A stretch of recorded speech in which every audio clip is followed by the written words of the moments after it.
Okay, so the GJ Locks EPG pick gun Mark II, what you get, comes in a clear plastic tube, get a USB charging cable, little pack with 5 pick blades from Low Lock Tools, really good quality, and an Allen key to change the blades over.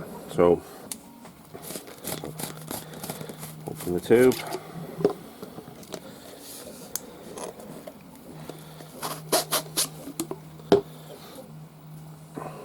So here's the Mark II EPG. It's pretty much the same as the Mark I, the only difference being we've got rid of the finger grooves on the Mark I and you've got this knurled grip, and you've now got a raised button as opposed to the sunken button on the Mark I. They'll all come with this little transport cover. You can slide over the button so it stops it going off accidentally. Now when in use you can either just turn out the way and use it and then just spin it back over, or if you don't want it at all it just clips off and you can use it as normal.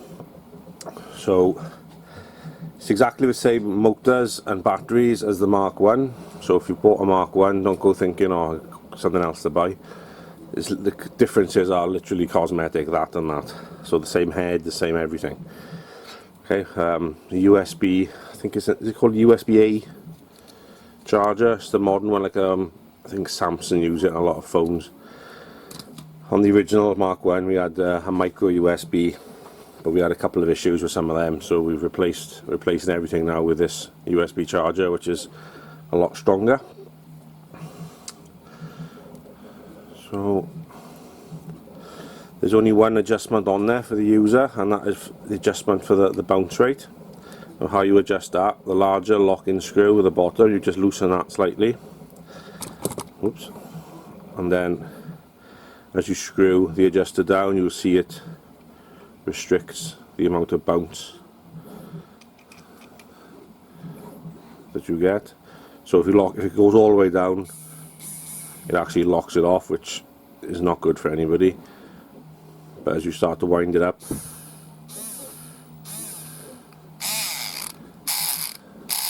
you can go from a fine adjust to quite a big swing. Myself, I recommend about midway, and then but when you've got that and you're happy with that, you've got to turn that lock-in ring and really give it a little torque down, and that'll stay there then. If you don't torque that down, as the vibration of this, that screw will start either winding itself out or winding itself in. So you make sure that lock-in nut is nice and tight. So stick the blade in. So these blades, we don't sell these blades separately as an extra item. I mean, they come with a gun, but we don't actually sell them as separate pieces. So if you Google Low Lock Tools, you'll find his webpage, and he's got a really good shop, and you can purchase as many as you want. So when changing blades, there's no need to take the screw out. You just literally loosen it a few turns. There's a little plate in there as well, if you can see. So depending on, some people like the blade that way, some people like the blade the other way, whatever tickles your fancy. But you just slot the blade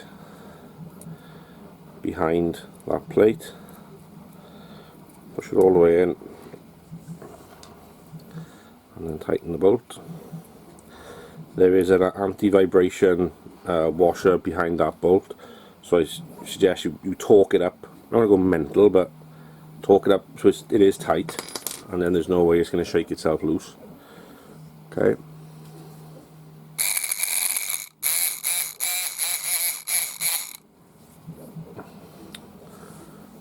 So that is about it, really. Like I said, USB charging. When you get these from new, I'd advise stick them on charge for, could be anywhere between, if they're empty, if they're close to empty, about 3 hours, 3 to 4 hours.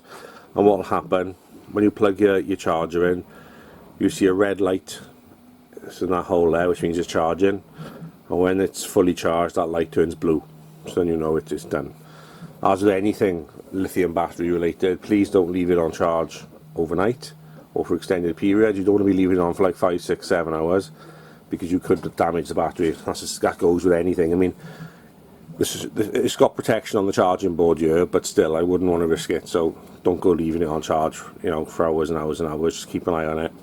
So that's about 3 to 4 hours tops if it's still charging. This is from empty now. When you use it, you might decide you want to charge it every, I don't know, 2 or 3 weeks, so it might only take half an hour just to top up. But if it's actually empty, you know, beware, it could take about 3 to 4 hours to fully charge. But there are massive batteries on here, so they are quite high capacity. Okay, so that is your GJ Locks EPG MK2. Any questions? Use the contact form on our website.